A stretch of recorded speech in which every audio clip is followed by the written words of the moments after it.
Hello folks, welcome back to the channel. Thank you very much for joining me once again. You are always most welcome. Today, this is a review I've been looking forward to be honest, because for me, this is one of the golden moments in the history of Formula One motor racing. This kit has been loaned to us by a good friend of the channel, Nicholls, who has an amazing collection of these kits, it has to be said.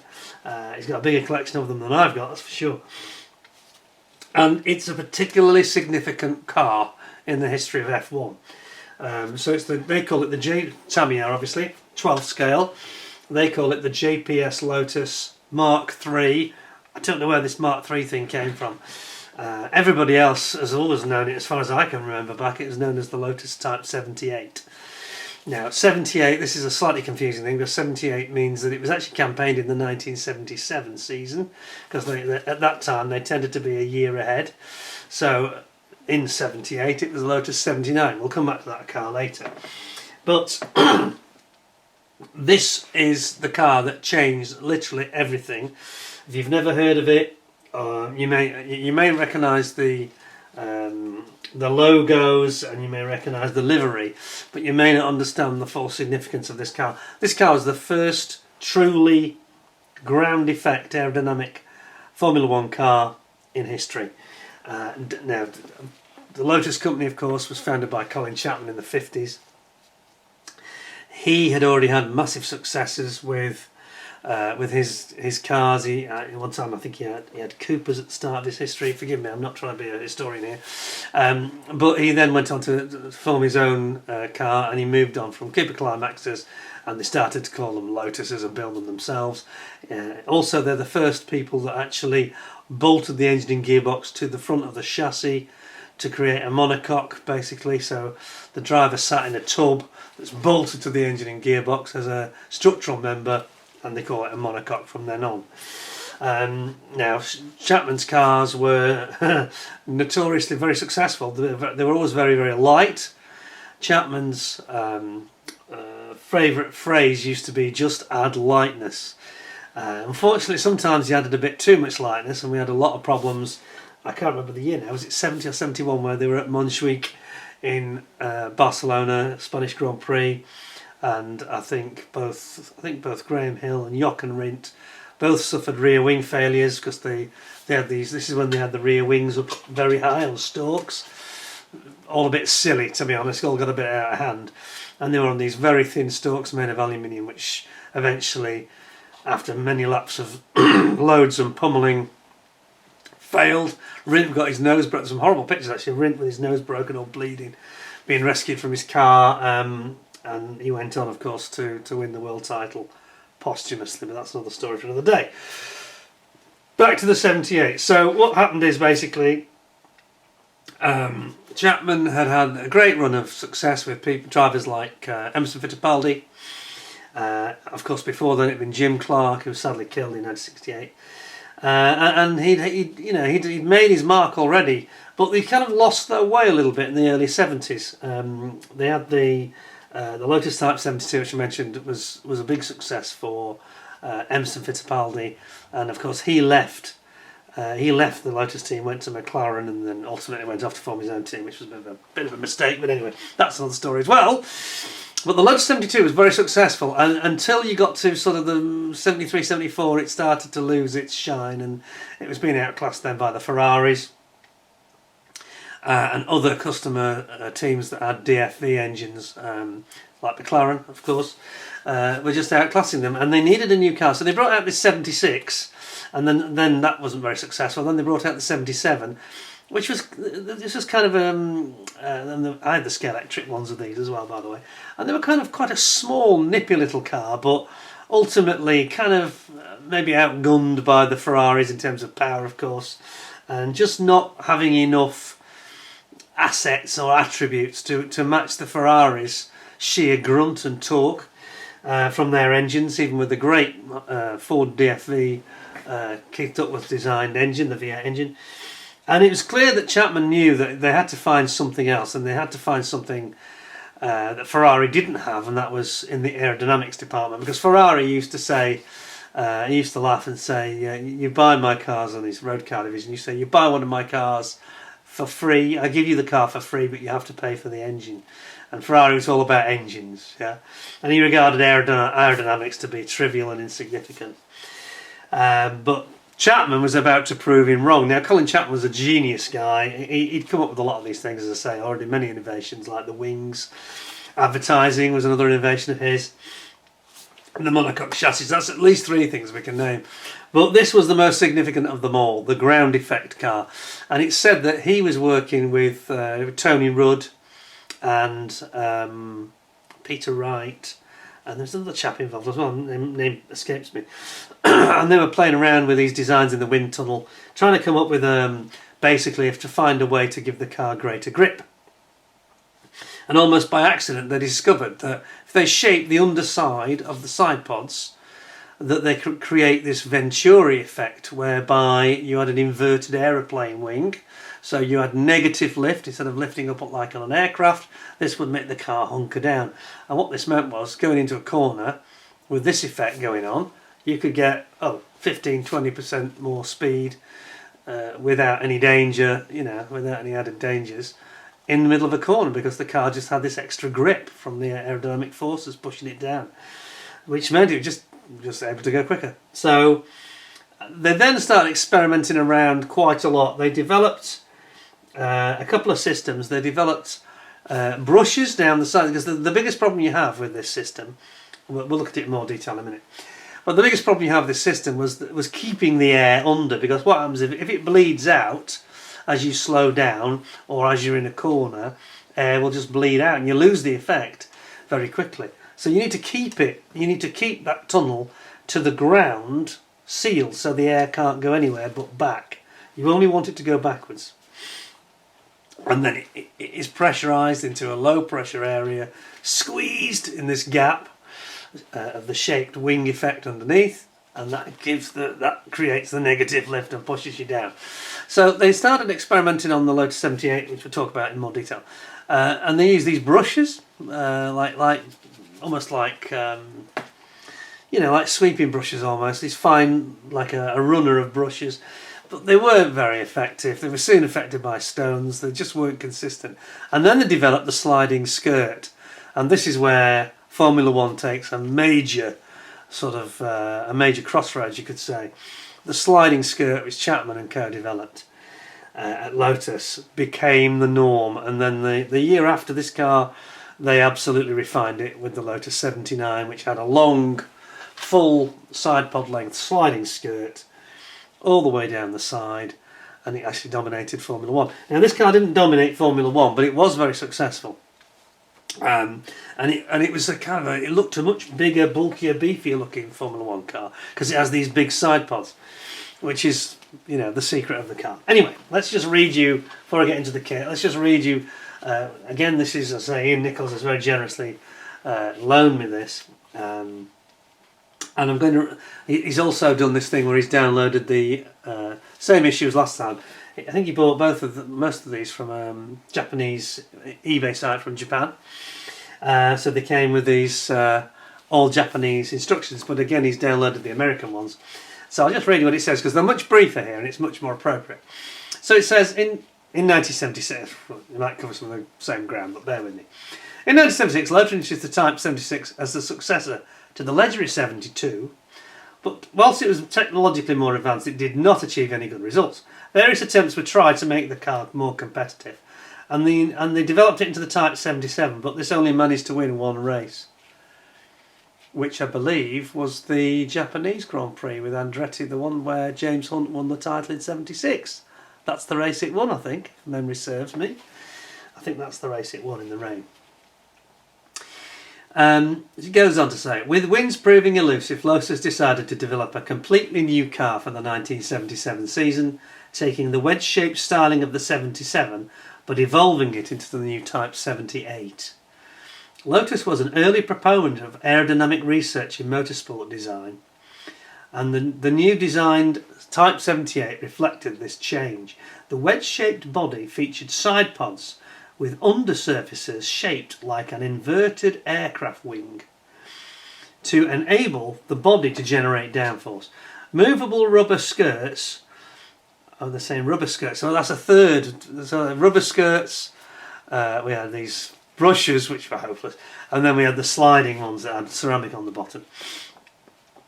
Skirts covered the gap between the body and the ground to help maximise this ground effect. The upper surface of the side pods are also curved upwards to provide clean airflow to the rear wing. You can see how it does that. So it's very much like a wing of an aircraft upside down, and this is almost like the flap. Yeah. Goes on to say, much attention was also paid to the car's balance and drivability. Fuel tanks were placed very close to the car's centre of gravity to minimise the adverse effects of handling as the car drained its fuel and consumed it during a race. With the cockpit pushed forward, this layout resulted in a slim aluminium monocoque chassis which was covered with lightweight fiberglass bodywork. The suspension system featured long upper arms to create a larger gap between the front tyres and the nose, giving the side pods clearer airflow access. So he was thinking about everything, that's why he moved them out. A Hewland FG400 5-speed manual transmission gearbox harnessed the engine's output, while the front outboard and the rear inboard twin caliper brake system provided all the stopping power. The Type 78 was driven in 1977 World Championship of Formula 1 by drivers Mario Andretti and Gunnar Nilsson, who was Swedish, with Andretti winning the US Grand Prix, the Spanish Grand Prix, the French Grand Prix and the Italian Grand Prix, whilst Nilsson also won the Belgian Grand Prix. So it had a great run, didn't it? So that's 1, 2, 3, 4, 5, 6 races. That's amazing. Andretti and then new driver Ronnie Peterson both took Grand Prix wins at the beginning of the 1978 season, and the Type 78 car before it was replaced by the new Type 79, which was very dominant, of course. Now, just say 2 words about this. Gunnar Nilsson, he got cancer, didn't he? And that's the reason he pulled out of Formula 1. Sadly died from cancer at a young age. But while we're on the sad side of the story, I should also mention it says it was replaced by the Type 79. It wasn't completely replaced by the Type 79, because at the rather fateful 1978 Italian Grand Prix, Ronnie Peterson had a technical issue in practice with the brakes on his car, on his Type 79. And this is the car, the 78, I'm afraid, in which Peterson had his ultimately fatal crash. They wasn't killed instantly. They had this horrible crash at the start. Very infamous incident where James Hunt and others tried to pull him out of the car, and not quick enough, and he had this horrible injury to his legs. Ultimately he died the next day because he suffered from blood poisoning from bone marrow contamination of his blood. Very horrible. But he was driving the 78 because that was the spare car that they had available that was set up for Peterson. So in actual fact, it wasn't the end of the story when the new car came in, and they famously, there's all these photos of them dominating race after race, the 2 Lotuses. But unfortunately he went back to this car for that fateful race, and it was this car in which he crashed and was ultimately died from his injuries in that horrible crash. So not a lot of people know that, as Michael Caine would say. Not a lot of people know that. But sadly, I don't want to make light of it. It was horrible, and Peterson was brilliant. I mean, he was as good as Andretti. Some people think he was even better. But he was a fantastic driver. He was also very loyal and used to sit behind Andretti, and they used to win 1-2 race after race. Anyway, digressing slightly. So let's get back to the 78, because this is the genesis of ground effect. So let's have a look. Now, before we start, of course, 2 things to say. I mentioned Ian Nicholls has loaned us this very, very generously. And this is the original instruction book. So let's have a look at these photographs. Very nicely done by Tamiya. Really nice picture of Colin Chapman there, who of course was an absolute genius, no question. Very, very far-sighted guy, died far too young of a heart attack in '82. And there's some really good pictures of the car here, and you can see in this car, those of you that know the 79. I should have just said that, of course, I've got I have the Tamiya 79 in 20th scale, which many of you will have seen, and it's a beautiful kit. Actually, I really enjoyed that kit thoroughly. It's a pity they didn't do that in. I would have loved that to have been in the 12th scale. I wish it'd been the other way around, really. But they did this in 12th scale as well, didn't they? I think they had them both scales, but only the smaller scale for the 79, which was a shame. But anyway, you can see a lot of the 79. When you look at this kit, you can see it evolving slowly into the 79. It's all there. Or rather, the 79, you can see its obvious sort of genetic evolution from this car. Most definitely. Anyway, back to these pictures. So what you've got, there's one picture that actually puzzles me. It's the one here in the middle on the right, just below my hand. This one. This is a rather strange photograph. Because it seems, I don't know whether it's dirty or it's covered in extinguisher foam or something, but this is not exactly in period pristine the way Colin Chapman, this car would be presented. I think that's, yeah, it's either been a fire and there's been some foam sprayed around, or more likely it's like a barn find. I don't know. It's a very strange photo, that. And then the others are just showing you these generic photos which give you some historical references, and then inside, of course, it's the usual thing. This is all in Japanese, so we won't dwell on this one too much. All we will look at is we'll look at the decals, and interestingly, this one seems to have the actual Tamiya, which is very rare, John Player special decals. Now, this is most unusual because these days, and in recent 20-30 years, you can't get any cigarette sponsorship logos on any of the Tamiya kits. It comes like that. Now, that's the way that it used to appear at the British Grand Prix, because it was tobacco sponsorship was banned on the cars. Although they would have Marlboro, hoardings and John Player special hoardings all around the circuit. Don't ask me why. Very strange, but there we go. But yeah, and it's actually recommending here, if you have, I think the figure is optional. I don't think it comes with a figure. But you used to be able to get the Tamiya figures for Gunnar Nielsen and Mario Andretti. But there we go. So let's look at the actual instructions in the English version, so we can actually make head and tail of what they're saying. And then we'll have a look at the kit itself. I should just say as well, I've got the box here, and isn't it lovely the way they've done it? They show you all the angles of the car. But again, they're not showing any cigarette advertising on here. So it's curious, yeah, a bit of a contradiction, you might say, but strange that is. Anyway, let's put that over there for a second, and then we'll get into what is going to be very. It's a kit I've never had in my hands before, and I always wanted this kit. I wanted this kit very badly when it came out. 79 it came out, and I just couldn't afford it. It's always been quite expensive, and even in recent years, it's been over £100. And occasionally they seem to reissue them, just occasionally. But it's a very important car because it basically has everything that you now see developed a little bit more, but all those, this is the first car to turn up, and you can imagine against the Ferrari, which had this sort of edge in terms of grunt and tractability and drivability. Suddenly you had Mario Andretti flying round with Ronnie Peterson in hot pursuit, only having to lift off very slightly for the corners, basically, and flying through these corners with this ground effect going on. It made them champions, of course, ultimately. If they'd got that at the start of the season, who knows, they might have won the title in 77 even, I don't know.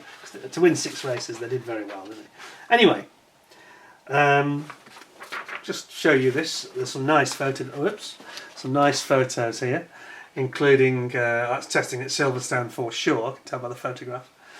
That's Silverstone testing, and I think that's a young Peter Waugh that stood with the earphones on at the side of the car with Andretti in the car. And Andretti, a slight aside in as much as that it was talking about the development version of this car, the 79, the later version. But Andretti said once they got it sorted and got these skirts to work consistently, he said driving these ground effect cars was like driving a car that was actually painted to the road, because they were so grippy in these fast and challenging corners. If you had a high-speed bend or a high-speed change of direction, it was phenomenal. And even the Ferrari with its very low centre of gravity and power, etc., didn't have the aerodynamic grip that this had. So it was a great leveller and put them ahead, basically. You know. Anyway, let's have a look at the actual construction of the kit. Enough of the history. Let's have a look at the plastic. Some of you said that to me the other week. Told me off. Get on with it. Right. Okay. So we've got the sides of basically the sides of the bodywork here coming together. You've got your pedal box here for the pedals. Lower suspension arms. Not sure of the plastic. I think the plastic in this. Just looking at them. There's a bulkhead here, which looks like it's got. Is that bulkhead? What are those? I'm not sure what those items are on it. But yeah, you basically got your lower arms as one big construction, and then you've got, here we go, the fuel tanks. But look at the slight difference with the Ferrari we saw recently. These fuel tanks are more centrally. In terms of where the driver sits, they're more central to rear position. They're toward the back of the driver's seat, whereas in the Ferrari he was surrounded by petrol, which, you know, we all know what happened to Niki Lauda in '76 at the Nürburgring. Anyway, here we've got that bulkhead coming in, which is forming. Yeah, okay, it's the bulkhead through which the driver puts his feet. And you've got the back plate here of the actual driver where the seat will mount. You've got some tubing creeping in here already, and you've got the steering gearbox, which has actually got real rack and pinion steering. Check this out. I knew this was going to be a good kit. You can see there clearly we've got rack and pinion steering. So here's your rack and there's your pinion. Look at that. And then we've got the suspension for the basically the way the suspension forms, because you're looking at this upside down I think at the moment. The suspension uprights. Then you've got your reserve, look at this, reserve tank and battery. Reserve tank's not very big, is it? Reserve fuel tank and battery. See, I like the fact they give you descriptions. That's what I like in instructions. Reserve tank. Yeah? Battery. Well, cool. Yep, that's what we want. Clarity, yeah? And it shows it in position here, which is exactly what we want to see. A couple of decals going on there on the battery, etc. So then you've got all these things going in. So the battery goes over on the right side of the driver. Reserve tank is over on the left here. I've zoomed in a bit too much. There we go. And then we've got our upper arm suspension. Obviously, it's a coilover shocker system. So it's a damper inside with a coilover around the outside. And you build one of these arms on both sides. Then you put them in, complete with the anti-roll bars, which are these little rods here. Anti-roll bar stops it from diving. You've got a real metal nut going on here, which is quite cool. So some metal parts in this kit. Then we have got the fire extinguisher, very important, especially in this era of Formula One, where there was, you haven't got the same standards of safety cell. And fires were commonplace still in the mid-70s and late 70s, as we saw with the Peterson incident where his car burst into flames. He wasn't badly burned, but he was already badly injured with his legs, unfortunately. Then we've got the front bulkhead with your reservoirs for your brake reservoirs and your clutch reservoir.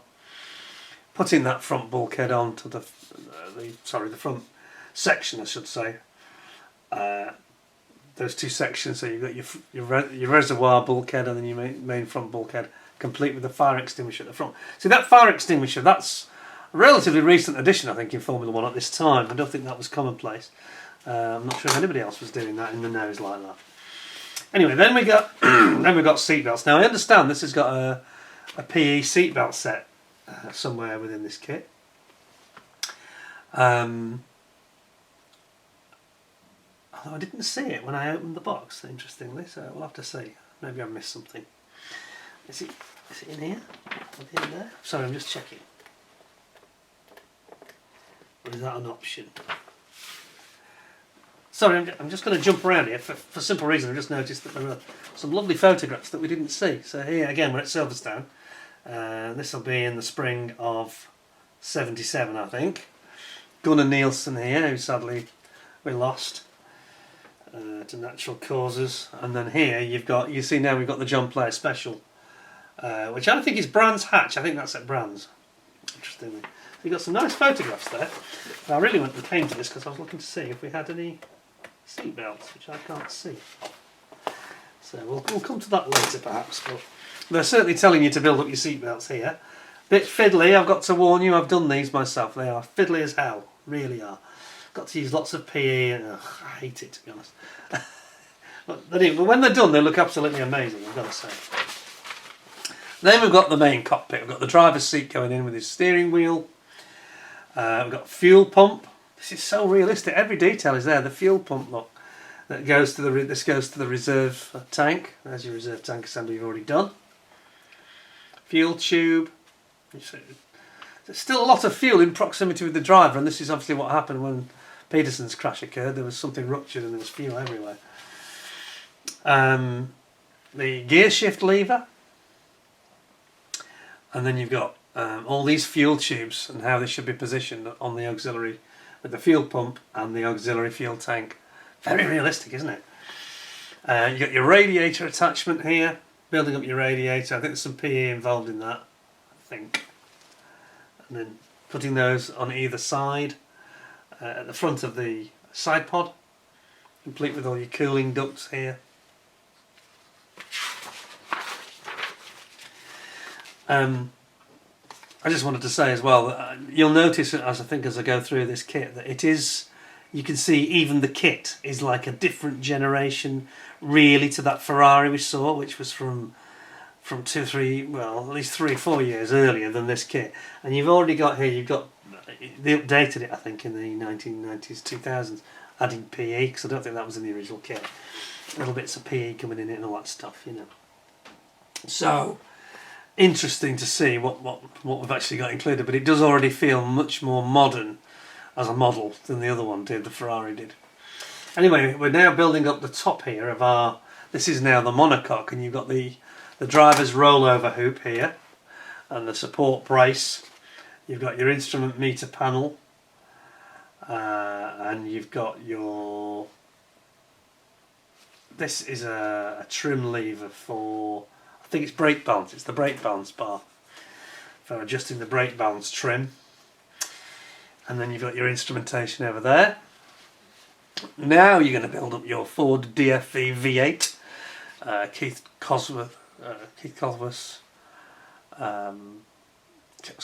Duckworth, I get it right. Keith Duckworth's brainchild, brilliant engine of course. One of the longest running and most successful engines of all time in motor racing. And you've got all your ancillary components, your alternators and things going on here. Starter motor, it's all there. And the bracing, this is the bracing which attaches the engine assembly to the actual monocoque, or to the front of the bodywork, the front monocoque I should say, making it a monocoque system. And then we've got some wiring, not as bad as the Ferrari though. Got some wiring to do. This is the tubing for the alternator.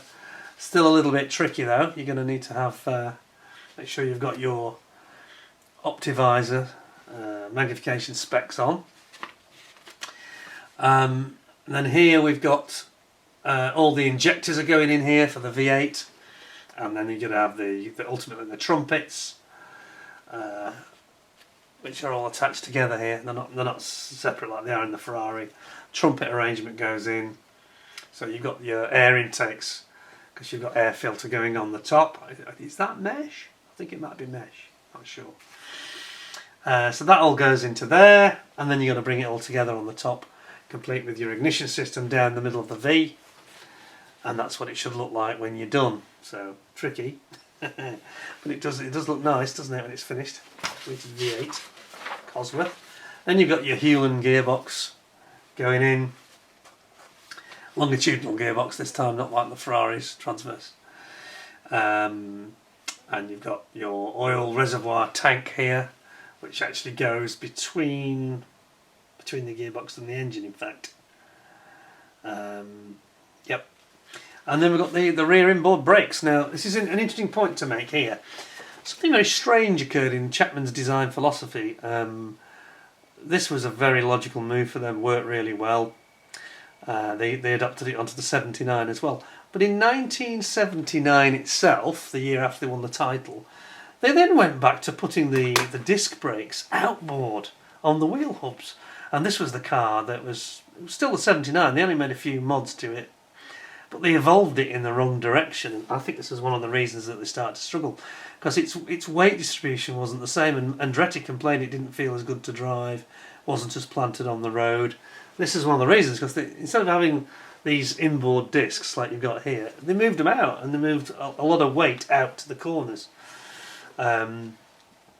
It's unsprung weight, but it's not in the right place. They undid what was a good design. I never quite understood. I'd love to know if somebody technically can explain that to me, if anybody does know, because I was reading a book about it. I forgot the name of the book now. It talks about these specific era of Lotuses, and he doesn't really explain it very well, what the philosophy was. But anyway, it was clearly the wrong philosophy, because they had a very disastrous 1979, and the Williams, as well as the turbo cars, made mincemeat of them. They look completely obsolete. But they shouldn't have messed with the winning formula, really. Anyway, that's what it looks like at the end. When you got your inboard discs right off the gearbox there, with your twin calipers.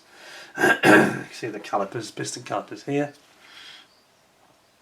A really good design, really good design. And then we've got all our starting to mount the suspension components here. Attaching the rear stabiliser, they call it. So you were talking anti-roll bar system, rear stabiliser, as in anti-roll bar. Stops it pitching and reduces any pitch in yaw under braking, for example. Then we move on to actually attaching the engine and gearbox together. So those two assemblies now come together, transmission, and there's quite a few bits of trunking, and there's an intake trunking here, intake for the actual brake cooling. Not sure where that actually goes, doesn't make that clear, unless it's just into the general side pod airflow. I think it is. Jack point, because they have a manual jack at the back. And then we're going to the rear uprights then, with our genuine coil springs. And obviously, as I said before, it's a coilover design where you've got a damper in the middle, coils around the outside. Rear upright, you've got these wishbones obviously with these rear upright hubs. And at the back, without the disc assembly, they're a very simple affair really. It's just the universal joint and the drive shaft, which goes back into the constant blaster joint into the gearbox, past the brake disc.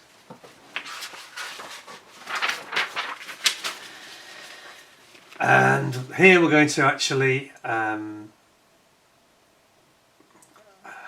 I'm just looking at this tubing.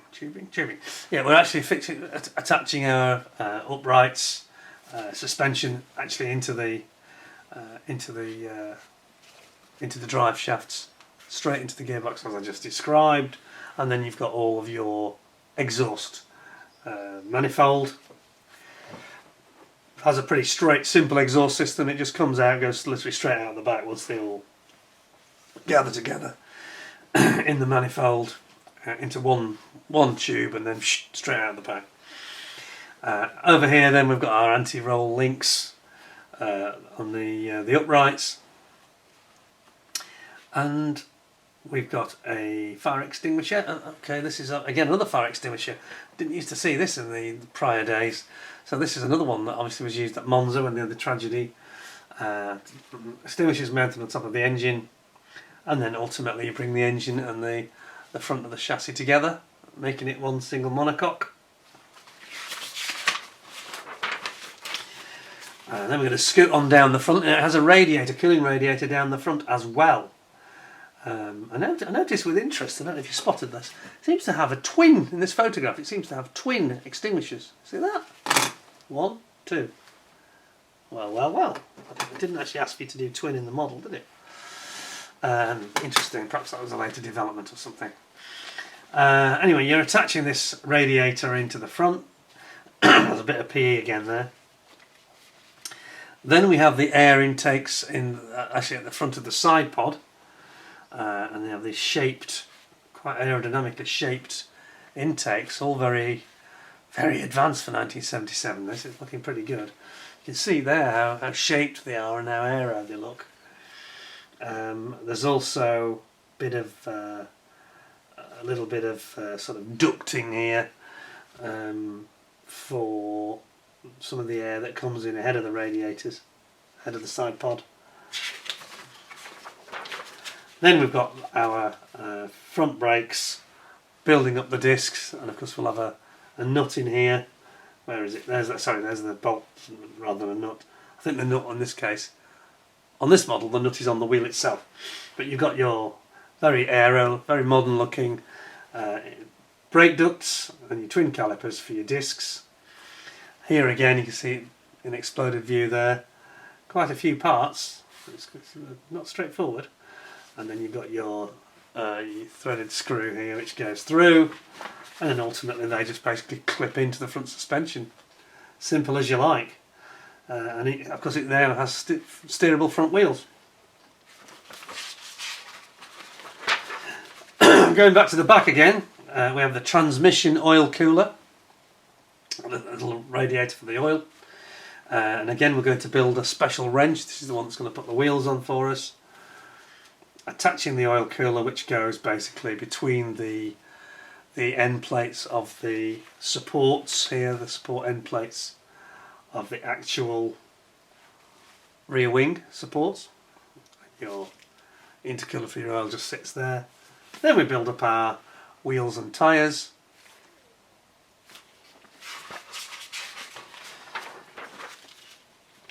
And I think we get to have a look at the wheels on this one as well this time. Now we have our side. Now we've got the side skirts, and this is going to be interesting to talk about when we see the parts. So you've got your side plates. You can see the aeroplane shaped wing here. You can see how it's a wing shape, flat on top, mainly flat until the end, and then here heavily shaped underneath, giving ground effect. So you basically build it all up. You put your seat belts in here, front wing end plates going on there, and then you actually build the front nose cowling complete with the cover for this front radiator that it has. It's quite involved actually. There's quite a lot of detail going on here, isn't there? Having this front radiator, it makes it a little bit unusual, a radiator in the nose. So that all goes together like so, and then ultimately we're going to build the nose section here, the nose cowling. And again, this is very similar to the 79 indeed, where you've got these very fared in rear view mirrors, wing mirrors, and this big intake airbox for the Cosworth engine. Rear wing going on here with your end plates. There's actually two different types of end plate, two different designs, a shorter and a longer. Did it give us options on the rear wing? I didn't really pay attention to that. No. No, obviously there's a different style. There's a slightly longer tailed version and a short tail version. Interesting, very interesting. And then ultimately you bring all those components together then. You put you've got your these scoops that go on top of the radiators, and it has an exit point, so air comes in straight to the radiator and then it's scooped out immediately over the back wing. It's not like they do today where it ducts it all the way through. It's just used and abused, you know, in, out, straight away. Nose going on here and your rear wing going on. And that's it, you have built the Lotus 78, Mk.III as they like to call it. And then in these markings it doesn't show any cigarette advertising, but it does give you the option of Olympus cameras. I'm not sure about that. I thought that came a little bit later. But it does say British Grand Prix qualifying. Ah, yes, I remember. They had Olympus at the British Grand Prix. I think only at the British Grand Prix, and then the following year they were on the car Olympus, and they had John Player Special. They moved that up off the side pod and they put John Player Special up here, and they had Olympus on the side as well. But I think this was a British Grand Prix qualifying and race only sponsorship by Olympus. So they were obviously experimenting with some sponsorship. And they must have liked what they saw, otherwise they wouldn't have given him the 79 full year sponsorship. Very interesting. Now I'm going to start with the decals, talking of sponsorship and logos and liveries. I was slightly surprised by this because Ian here has got the genuine Mk.III special decals, but these are actually Tamiyas. Now I didn't think they did this, so I'm a bit puzzled. It's dated 1996 on the back. But have a look at these. But this is your genuine Mk.III special JPS logos, and that's what you really want on your Lotus, black and gold Lotus 78. You definitely want that. So there's lots of like gold lines, which is quite tricky actually. Applying the decals on this are not easy. You're going to have to be very patient to get these right. And there is quite a lot of carrier film, I have to say, ghosting around the outside, so they're not... I know people have issues with Tamiya's decals sometimes. They do work well, especially on kits like this, but I think what we could have done without is the carrier film being a bit excessive there, I think. And then this is the, and again interestingly, this is really surprised me because it's got Mk.III special, but it is Tamiya's own. It's definitely Tamiya, and it's dated 96 again. There's actually a mark on here. That's interesting. Where's it got that from? Is that in the bag or something? I wonder if that's come from the bag. I don't know. Not me, Gov. Not me, Gov, honest. But obviously 5 is Mario Andretti, and 6 would have been Gunnar Nielsen. But they are. It is nice to see the Mk.III special Team Lotus logo there, which is what it needs. Really does. And there we have it. Mario Andretti here. Gunnar Nielsen here. The Swedish logo. I don't think Nielsen's got the... He was Swedish, wasn't he? He wasn't Danish. I can't remember now. My memory's not what it was. I think he was Swedish.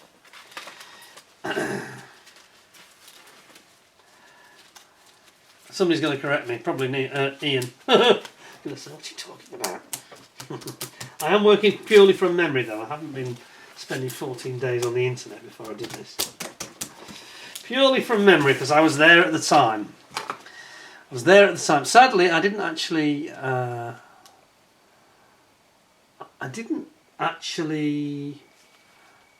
go to see Formula 1 live in real life until 1981, would you believe? But I followed it on TV very, very keenly. And this was the first year that I was watching most of the races, I think, 70, 78. And then 79, of course, we had this dominant year. Anyway, without further ado, let's have a look at the plastic. Here's the set you get. Once again, I've got to tell you that we are going to open the bags today, but we can't open this central section because it's all like a vac-formed protective set which holds all of your tyres. So we'll look at that first, in fact. Pull that out. And you can see we've got here, there's loads of trunking.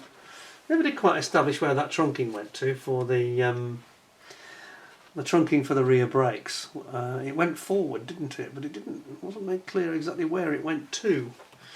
And I suspect it went into that compartment where they probably bleed off a bit from the from that radiator area through this trunking here, and then up to the discs at the back. It's your typical Tamiya, a bit crinkled, isn't it? But it has got a seam line, but not a bad one.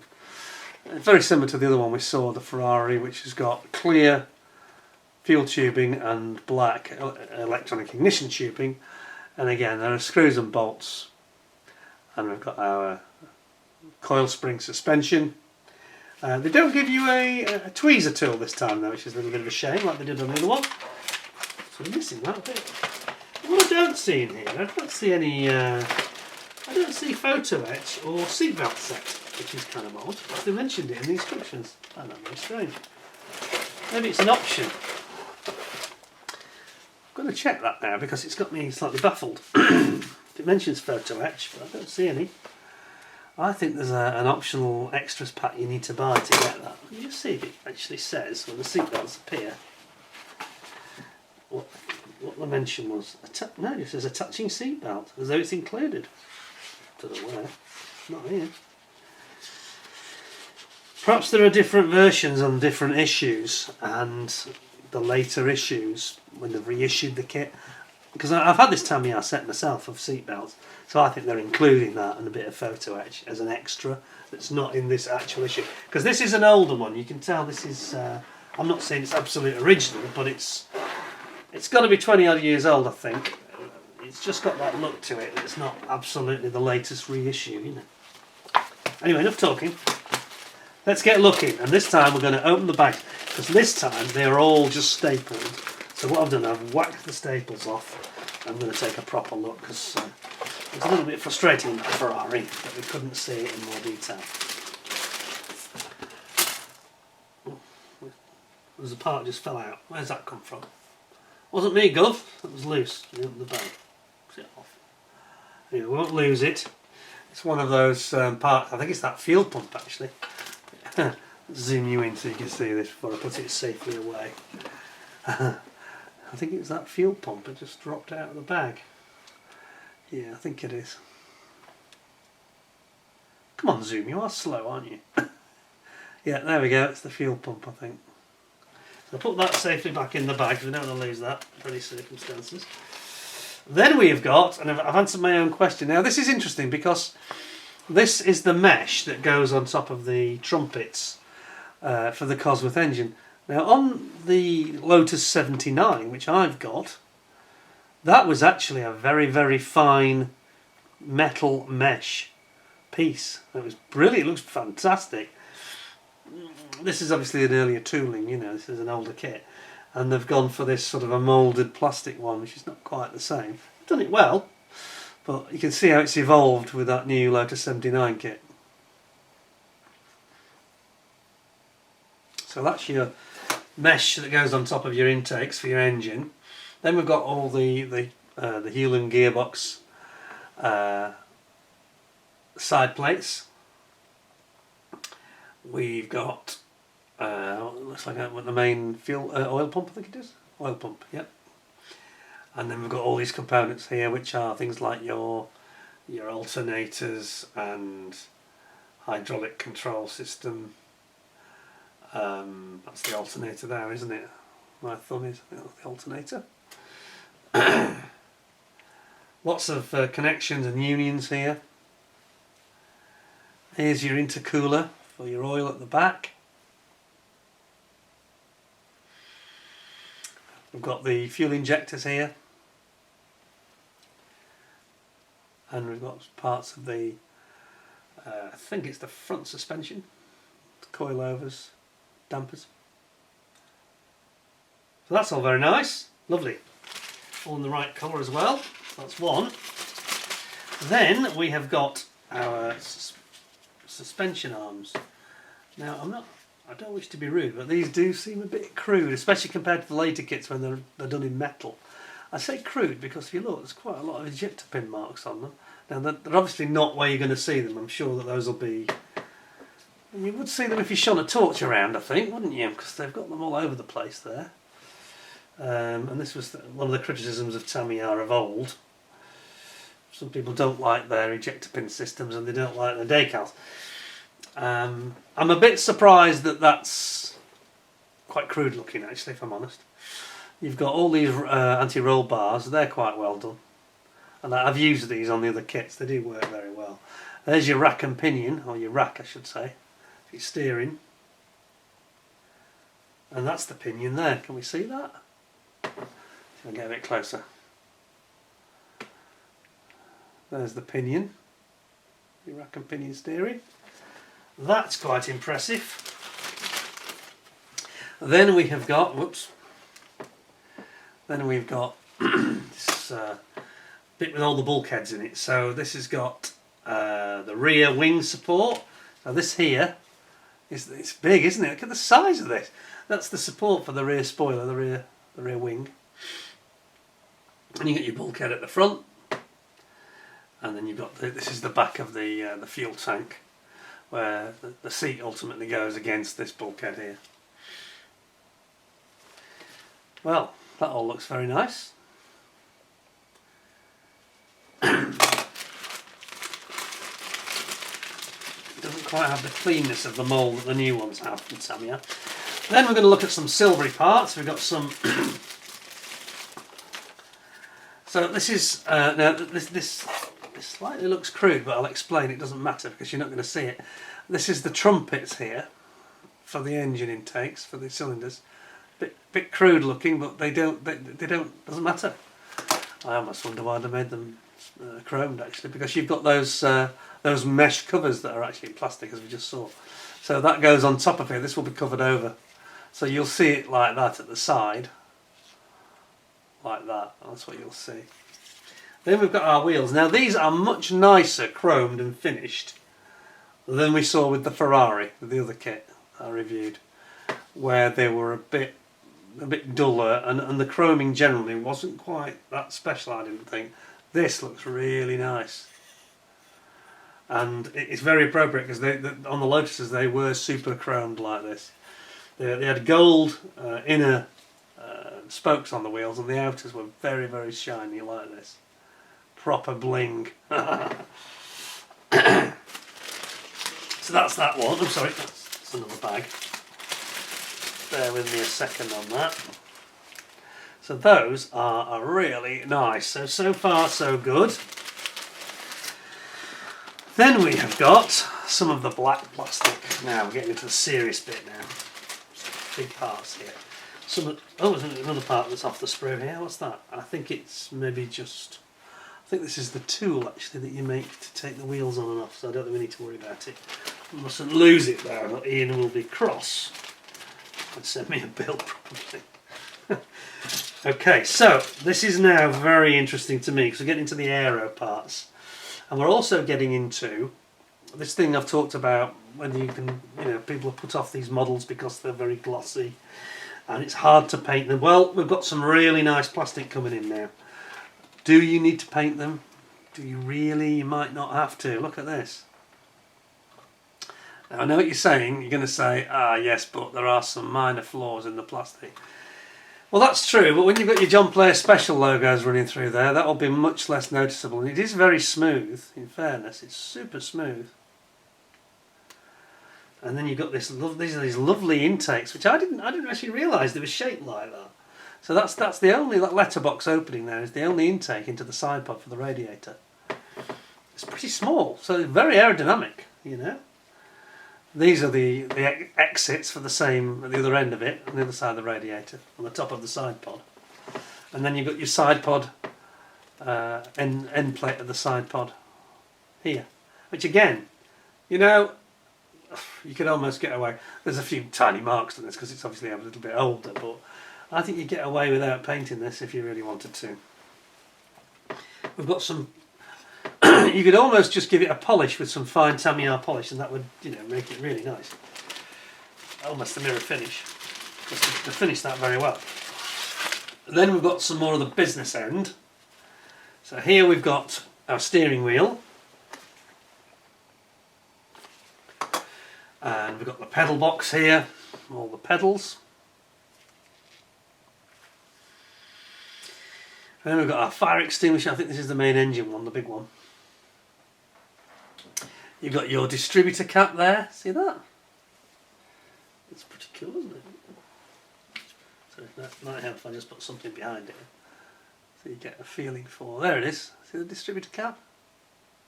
It's cool, isn't it? Yeah, I like that. And then we've got lots of small components. We've got these brake ducts, air intake ducts to cool the brakes discs. We've got our Ford DFV engine with the Ford logo there, or lettering I should say, proudly advertised. We've got some of our exhaust system here. Those are the exhaust exits, those two actually. And then we've got some. This is the rollover hoop, the driver's head protection, and that's the support brace that goes into it. And that's part of the exhaust as well. And then you've got all your exhaust spaghetti here.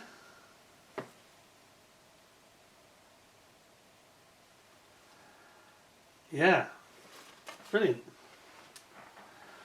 Excellent. It's a nice, nice sprue is that. So the black plastic is looking very, very. It seems much better quality, the plastic, than it did on the Ferrari. The Ferrari wasn't bad, but this is just. You can see they're taking it up a notch. Quality went up a notch. So what I think I'll do for Ian, I think I'll just tape these for him, and he can decide if he wants to re-staple them or not. Make it easy for him. Tape can easily be removed. You see. Right now then. Some of the business end of the monocoque here. So this is what we didn't get to see on the Ferrari really. And we've got the driver's seat.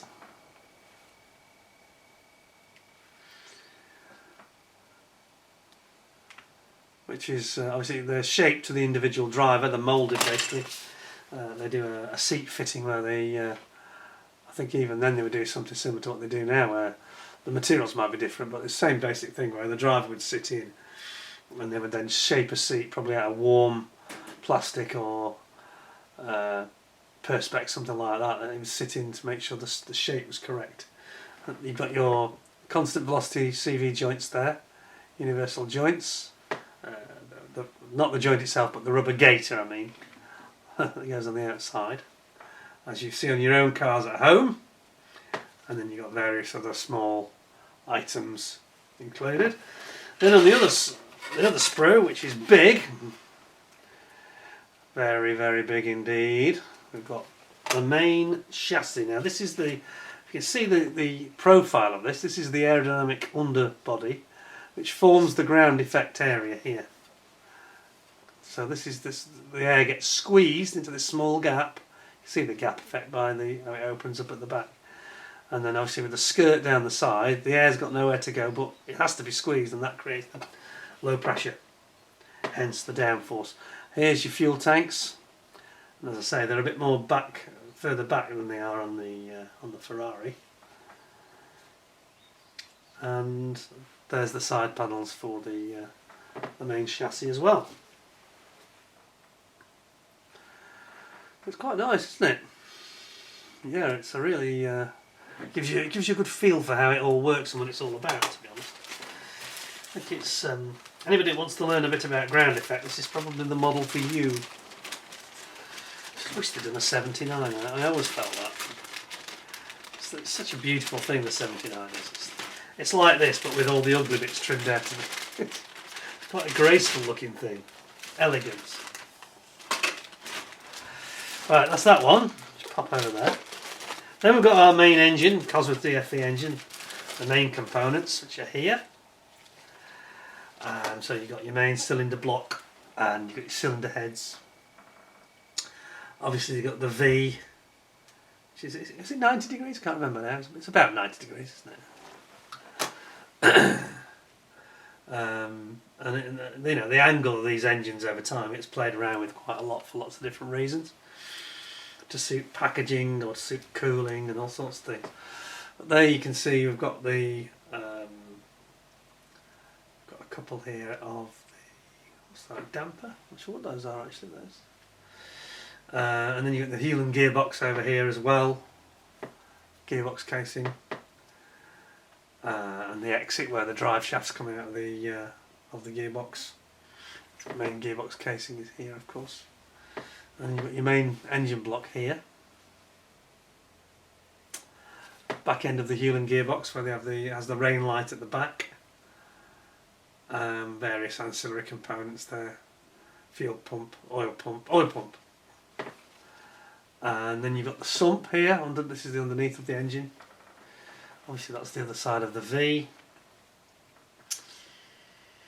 And then we've got the cylinder heads. The cylinder head sides here, and obviously that's the tops of the cylinder heads. Very nice, very nicely moulded. There's no issues here. Pretty much flawless, really, I'd say. Okay, so then that just really leaves the sort of suspension and aerodynamics setup, I think. Let's have a look at that.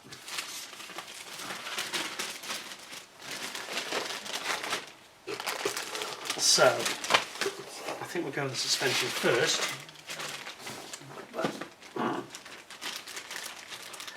So you've got all your rocker arms, and as I say, on these later, the kits that they developed after this, they sort of gradually went to, from about 1985 onwards, I think, they went to these metal components. However, the plastic can be more realistic in some respects because it's easier for them to actually shape it, you know, especially then. It's not like now, and you've got 3D printing, obviously. So you've got your main rocker arms here.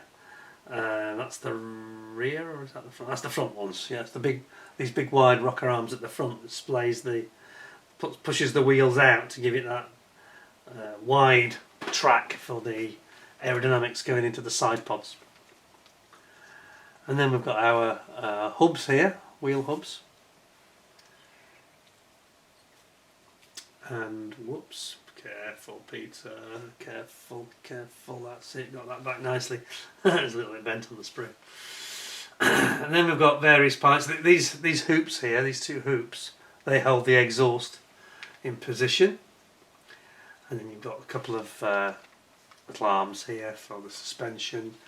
And then you've got those short lower arms that go at the bottom of the suspension at the front. Quite a few intakes for the brakes. I think that's for the rear one, I think. I think the smaller at the back. Yeah, very nice. That's that one. And then, aero, getting aero now. The actual bodywork's coming into play here now. I need to zoom out because this is big.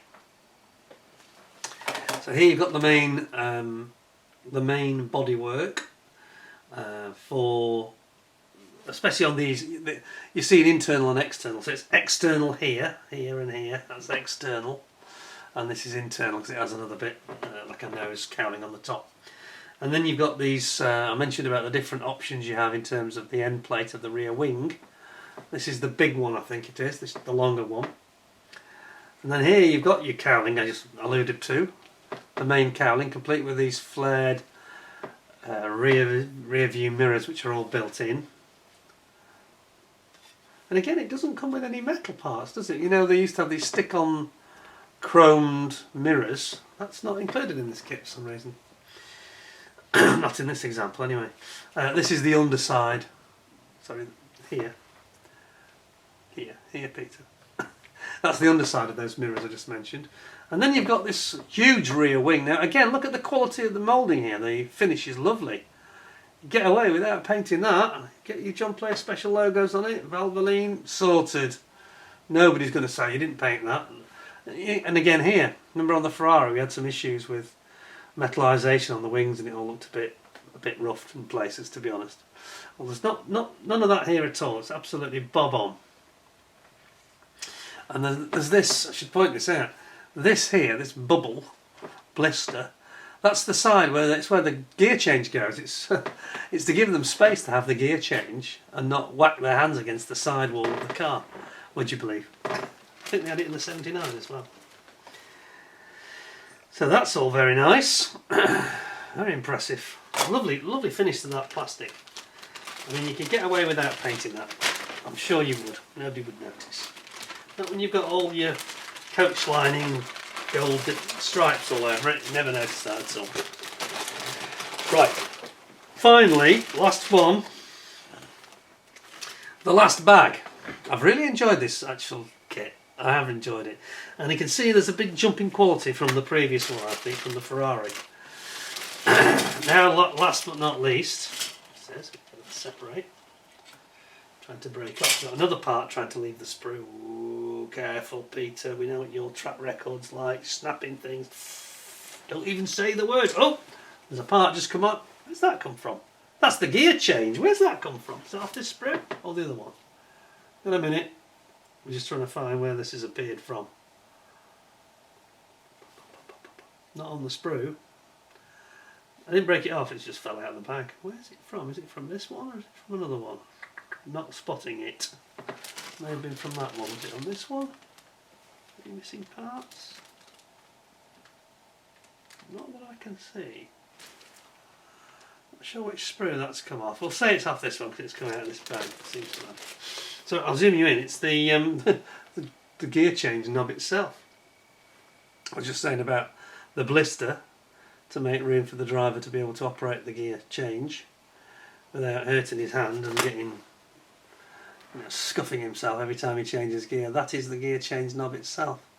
So very carefully put that back in this bag. Again, we don't want to lose anything under any circumstances. Alright, so zoom you back, it's a bit too close for that.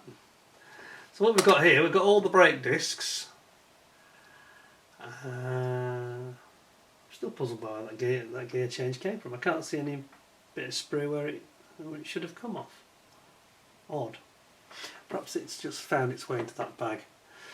Anyway, we've got some more of these guidance like hoops for mounting the trunking and the exhausts, and then you've got all of your brake discs, which are really nicely done actually, and they look pretty realistic.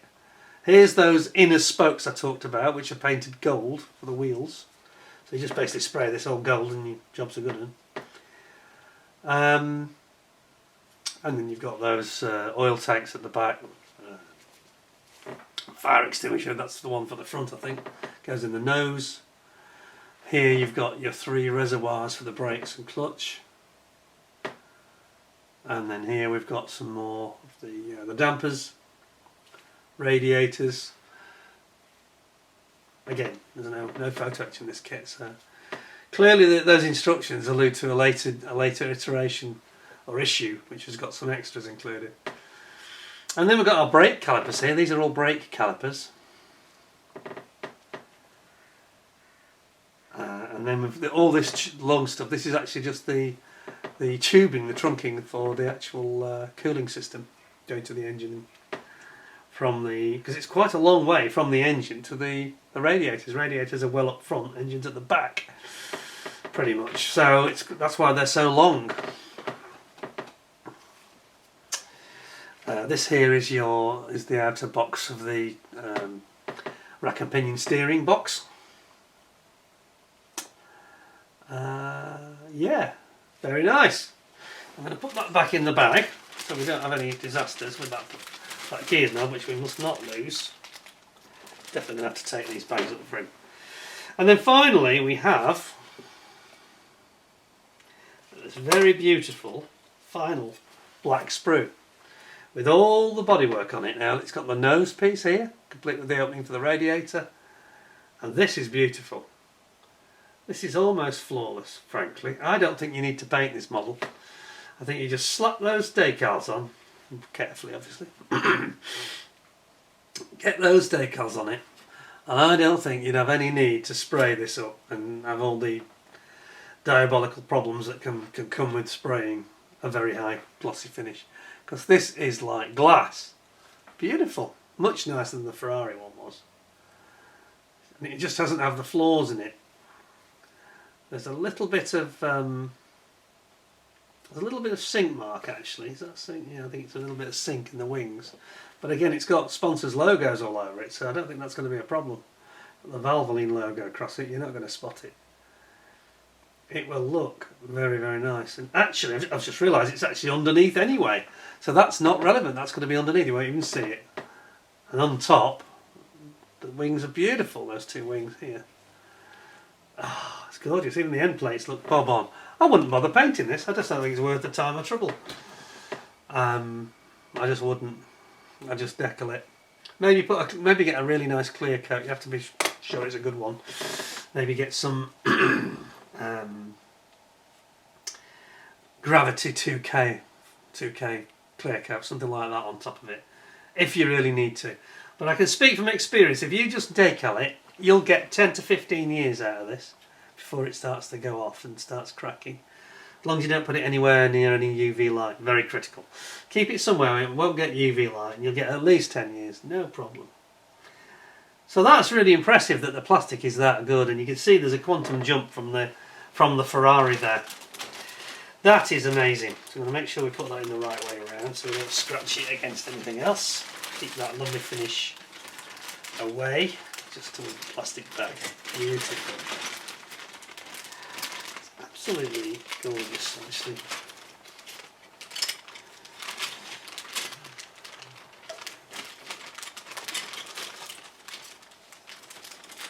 There we go, all done.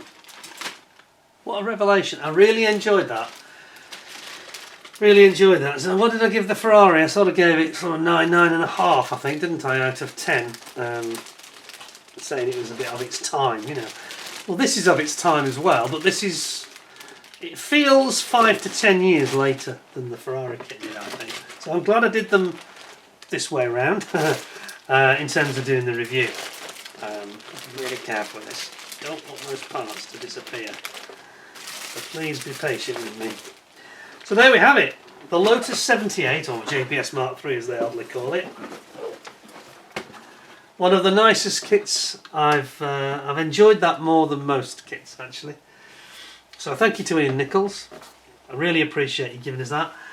I'm actually going to give it 10 out of 10. Relative to its era, when it was built, you know, this is a kit that was till around 1979. 78, 79 actually, I think came out. It was already on the market in 79. That is beautiful for its time. And the plastic quality of that, the way that it's got this beautiful finish. And I really think you get away with not painting that one, if ever I saw one. And you've got all the John Player Special logos, livery on there. When you put those on, it will just look brilliant, I think. It'll look absolutely fantastic. So that's my tip. Buy it, don't paint it. You'll be fine. You'll be fine. It would take an expert to notice. You'd have to be very close to it.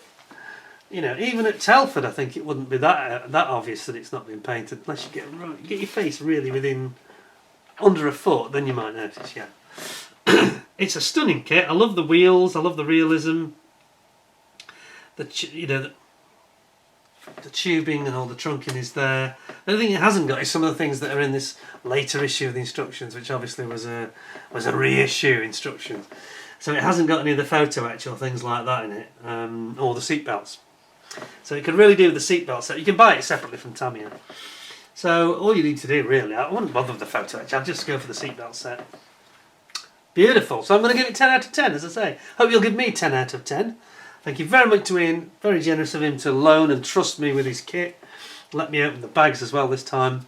He actually let me open the bags on either kit, but I was very nervous with the Ferrari because there were those sealed Tamiya bags. And it's obvious once you've opened them, so I didn't want to do that, which I thought was fair to him. This time we were able to see it because it was all just stapled, you know, so we just removed the staples. So it's been a long review. Very in-depth, very, very historic car, most important. It's the car that began ground effect in Formula 1. It literally was the beginning of an epoch. Thank you very much for watching. Appreciate all your time. If you got this far, me rambling on, you can see I know quite a lot about the subject, and I thoroughly enjoyed it. I really did, and that was like Christmas Day for me. Fantastic. Thank you to all of you. Don't forget to give us a like, give us 10 out of 10, subscribe if you haven't already. I'm going to now safely pack this up so Ian can get it back in the pristine condition it arrived in. And I say to you all, that's it for now. Take care of yourselves. Until next time. In the meantime, thanks a lot. Bye for now.